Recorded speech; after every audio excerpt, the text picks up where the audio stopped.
열왕기하 6장 말씀에서 계속 엘리사의 사역에 관한 말씀이 주어지는데 그 당시에 아람 나라와 이 이스라엘의 관계에 대해서 우리가 오늘 말씀을 통해서 확인하게 됩니다.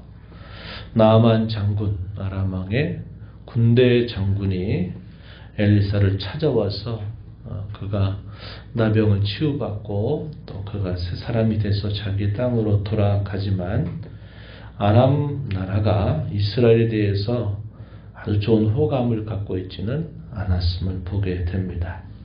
그래서 오늘 우리가 읽은 이 말씀 속에서 당시 그 어둡고 힘겨웠던 시대에 이 아람과 이스라엘의 관계, 또 그러한 가운데 있어서 아주 중요한 역할을 감당했던 엘리사의 모습을 우리가 확인하게 됩니다.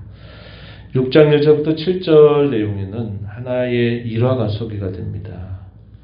어떤 일화냐면 여리고에 선지학교가 있었는데 그 선지학교를 좀 더 확장하고자 하는 그런 공사를 하다가 빌려온 도끼가 물에 빠져버리게 된 겁니다. 가난하고 어려웠던 그때 그 일에 관하여 엘리사에게 그러한 사정을 말하게 되니까 하나님께서 이 엘리사를 통해서 그 잃어버린 물에 빠져버린 그 도끼를 다시 떠오르게 하는 그런 기적을 하나님이 행해 주신 내용이 기록이 됩니다.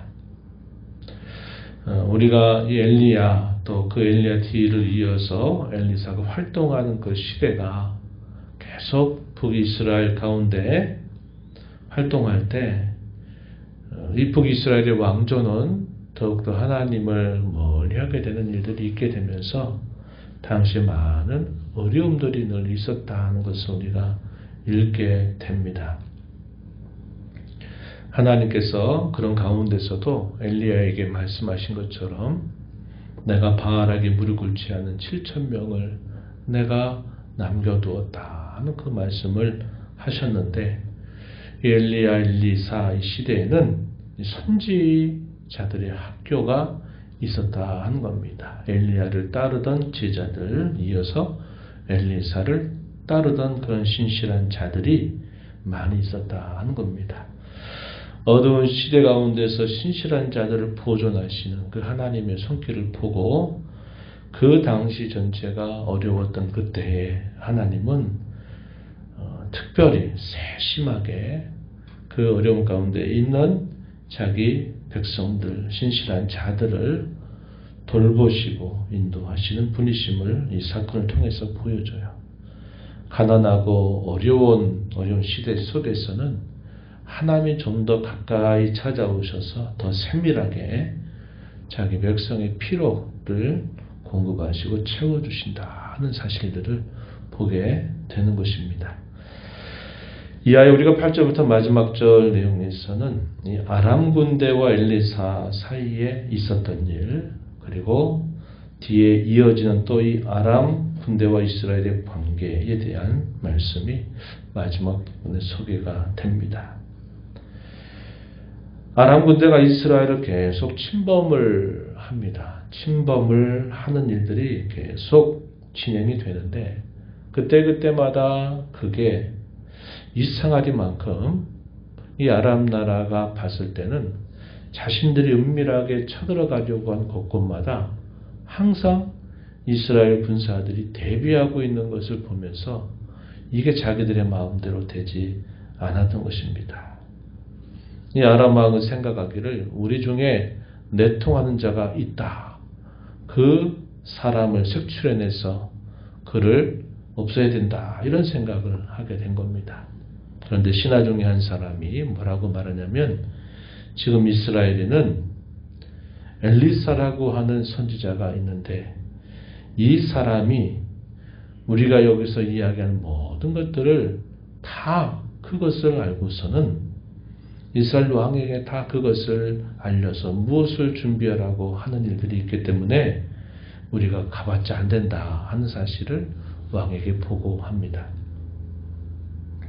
아람 왕이 생각하기를 그렇다면 우리가 다른 어떤 것보다도 이 엘리사를 잡아서 그를 처단하는 것이 우선이겠다 이렇게 생각을 하고서는 이 엘리사가 있는 곳에 군사를 보내서 이 엘리사를 잡으려고 한 겁니다. 당시 이 엘리사는 도단이라고 하는 지역에 있었어요. 그래서 말과 병과 많은 군사들을 보내서 이 엘리사를 잡으려고 애워쌌어요. 그가 있는 성읍 전체를 애워싼 일이 있게 되었습니다. 당시 엘리사의 사환이 그 사실을 발견하고서는 깜짝 놀라서 지금 우리가 있는 이 성읍을 아람의 군사들이 애워쌌다라고 말하면서 대단히 놀라워하게 된 겁니다. 대단히 불안한 마음을 갖게 된 것이죠. 그때 엘리사가 뭐라고 말합니까? 16절 말씀을 한번 다시 가서 보시죠. 16절 보시면 대답하되 두려워하지 말라. 우리와 함께한 자가 그들과 함께한 자보다 많으니라 이렇게 말합니다.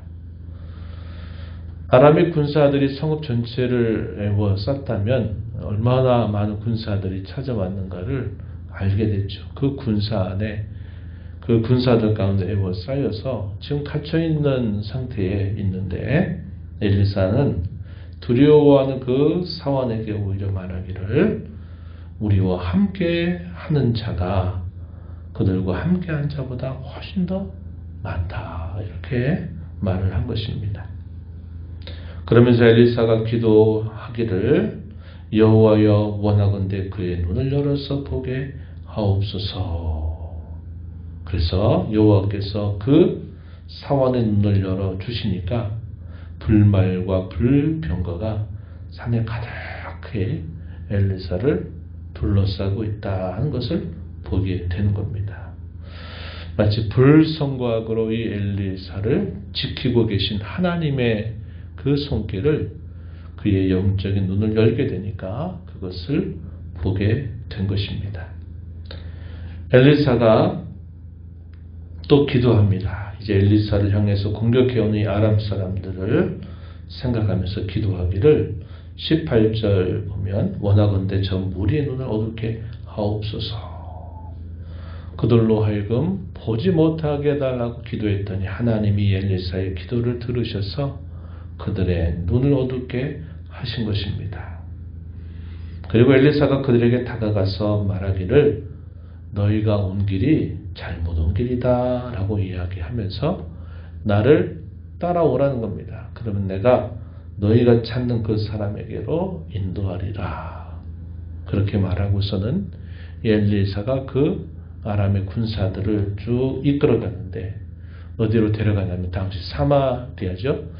이스라엘의 수도 한복판으로 그들을 데리고 간 것입니다. 그리고 엘리사가 또 기도하기를 하나님 이 무리의 눈을 열어 보게 해달라고 기도했더니 그들이 눈을 떠서 보니까 자신들이 왔던 곳이 아니라 이스라엘의 수도에까지 찾아온 겁니다.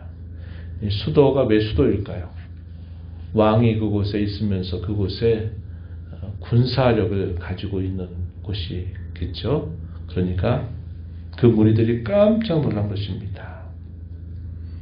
그때 이스라엘 왕이 엘리사에게 물어요. 저들을 칠까요? 어떻게 할까요? 물었더니 엘리사가 대답하기를 뭐라고 말합니까? 치지 말라고 이야기해요. 뭐라고 말합니까? 오히려 그들에게 먹을 양식과 물을 공급해서 그들의 주인에게로 돌려보내소서. 얼마나 뛰어난 책략인지 몰라요. 그죠? 하나님께서 주신 지혜일 것입니다. 그렇게 말하니까 이스라엘 왕이 이 엘리사의 말대로 그들에게 많은 것들을 공급해서 그들로 충분히 먹게 한 다음에 아무 탈 없이 그들을 다시 자신들의 고국 땅으로 돌려보내게 된 겁니다. 그 이후에 어떤 일이 있었느냐 23절 뒤에 보니까 이로부터 아람 군사의 부대가 다시는 이스라엘 땅에 들어오지 못했다. 이렇게 말해줍니다. 얼마나 두려운 일이었어요. 그들이 한 사람 잡으려고 왔는데 그들이 이스라엘의 가장 그 수도의 중심에 그들이 왔다는 것을 보고 이제 우리가 오히려 죽게 되었다, 이런 두려움을 느꼈을 텐데, 그들의 두려움을 오히려 어떻게 이용합니까? 오히려 그들에게 사랑을 베풀고 호의를 베풀어서 그들을 살려서 무사히 고국 땅에 돌아가게 하니까 더 이상 이스라엘 들어오지 못했다 한 겁니다. 그리고 다음 사건이 등장하죠. 이후에 아람 왕 베나닷이 그의 온 군대를 모아 올라와서 사마리아를 에워쌌다, 이렇게 말합니다. 일정한 적지 않은 시간들이 흘렀을 것입니다. 흐르고 나서 이 아람 왕이었던 베나닷이 군대를 보내서 이스라엘의 수도 사마리아를 에워싸는 일이 있게 된 것입니다. 여러 많은 시간이 흘렀을 것이다, 우리가 추측할 수 있겠죠. 그 일로 인해서 이 사마리아에 큰 위험을 만나게 된 겁니다. 에워싸게 되면 사람들이 왕래하지 못하니까 결국 다른 양식을 구할 수 없는 상황이 벌어지게 되죠. 이후에 북이스라엘 나라가 아수르 나라에 의해서 패망을 당하게 될 때도 이렇게 해서 패망을 당하게 되고, 또 우리가 아는 바와 같이 남유다 같은 경우에도 이렇게 바벨론에 의해서 3번에 걸친 공격에 의해서 마지막 포위 공격을 한 1년 반 정도 지나게 되니까 먹을 양식을 구하지 못하니까 이 유다의 왕이 몰래 밤에 도망하려고 하다가 붙잡히게 된 거죠. 그러면서 유다 나라가 결국 패망하게 되는 일이 있었어요. 전쟁사에 있어서 이 포위 공격은 대단히 무서운 겁니다. 이러한 일이 이스라엘에게 닥치게 된 거죠. 왜 이렇게 닥치게 됐을까? 상황만 우리가 볼 수 없는 거죠. 그래서 결국 하나님께서 그들을 향한 하나님의 징계에 한 방편이었다는 것을 우리는 알 수 있어요. 그렇게 에워싸이게 되니까 얼마나 물가가 상승하게 되는지 25절 보면 나귀 머리 하나의 값이 은 80세겔이고 비둘기똥 4분의 1값이 5세겔이나 될 만큼 흔해 빠지고 아무가치 없는 것들이 구할 수가 없어서 아주 높은 가격으로 해도 그것을 구하기 어려울 정도로 큰 위기에 닥쳤고, 더불어 큰 위기 중에 하나가 자기 자식들을 먹고 잡아먹는 일이 생겨난 겁니다. 상상이 되지 않는 이런 일들이 실제로 그 가운데서 일어나게 된 것을 보게 되죠. 이런 일이 있게 되니까 이 왕이 자기가 어떻게 할 수 없는 그런 상황이 되어버리니까 그가 어떻게 하는가? 도리어 엘리사 때문에 이런 일을 닥친 것이다, 이렇게 엘리사에게 그 책임을 더 씌우는 그런 태도를 보입니다. 31절 왕이 이르되 사밧의 아들 엘리사의 머리가 오늘 그 몸에 붙어 있다면 하나님이 내게 벌 위에 벌을 내리실 것이다. 이 엘리야를 가만두지 않겠다. 너 때문에 이 아람 나라가 또 우리를 이렇게 괴롭히는 것 아니냐 하면서 그 책임을 엘리사에게 돌리는 겁니다. 왕의 생각에는 처음에는 잘한 일이다 생각했는데 위기가 닥치니까 생각이 바뀐 거죠. 나만 장군을 돌려보냈던 일들, 또 아람의 군사를 또 그대로 돌려보냈더니 이 아람의 군사들이 또 우리를 이렇게 찾아와 가지고 우리에게 이런 큰 위기를 가져다 주었다, 이런 생각을 했는지 엘리사에게 모든 책임을 돌리는 겁니다. 사실 누구 때문에 그럴까요? 자기 때문이죠. 하나님을 거역하고 배반한 그 패역함, 그 반역에 대한 하나님의 징계를 오히려 책임을 하나님의 사람 엘리사에게 돌리면서 하나님을 원망하는 그런 악행을 범하게 보게 되는 것입니다. 이런 위기가 닥치니까 본심이 그대로 드러나는 그 모습을 우리가 볼 수 있어요. 우리가 오늘 이 말씀을 보면서 생각하는 것이 영적인 무지, 목매라고 하는 것이 얼마나 심각하게 드리워져 있었던 시대였는가 하는 것을 보게 되죠. 아람의 군사들이 엘사를 애워쌌을 때 하나님께서 불병거, 불말을 통해서 지키고 계시는 것을 보지 못하지만 이 엘사는 보고 있죠. 그들의 눈을 어둡게 해서 그들을 결국 사마리아까지 가게 해서 눈을 뜨게 했던 여러 일들, 이런 것들을 보면 이 영적으로 눈이 어둡고 뜨고 하는 것이 얼마나 중요한가 하는 사실들을 우리가 보게 됩니다. 눈에 보이는 세계가 다가 아니에요. 눈에 보이는 상황이 다가 아닙니다. 우리 하나님의 사람들은 그 모든 눈에 보이는 현상, 또 눈에 보여지는 여러 상황들 속에 하나님이 어떠한 일을 원하시는가, 어떻게 일하시는가를 항상 보는 그런 신앙의 안목, 영적인 안목을 뜨고 살아가야 됨을 우리가 배우게 됩니다. 이 안에를 살아가면서 우리가 이런 하나님의 이런 은혜를 언제나 구하면서 눈과 귀와 마음이 어두워져서 깨닫지 못하는 그런 삶이 아니라 잘 분별하고 깨닫는 삶을 살아가도록 은혜를 구하며 앞으로 나가야 될 것이고, 상황 속에서 말씀하신 하나님의 음성을 들을 줄 아는 그러한 교회와 성도로 또 이 은혜를 살아가는 저와 여러분이 되기를 바랍니다. 하나님 아버지 감사합니다. 이 새벽 시간에도 저희들을 깨워주셔서 오늘도 아버지 앞에 저희의 걸음을 인도하시고 말씀하시는 하나님의 변치 않는 하나님의 성품, 하나님의 일하심을 또다시 저희로 보게 하심을 감사합니다. 어느 시대를 살든지 하나님의 백성들은, 하나님의 사람들은 하나님과의 관계를 통해서 세상을 볼 줄 아는 그런 영적인 시야가 있어야 됨을 배우게 됩니다.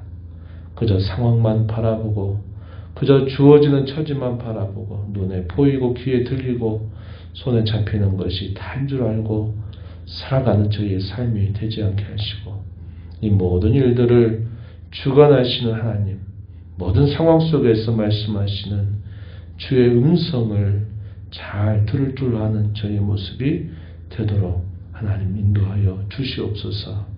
은혜의 보좌 앞에 나와 아버지 은혜를 구하는 모든 심령들의 간구를 기울여 주시고 응답하시기를 바라며 예수님 이름으로 기도하옵나이다. 아멘.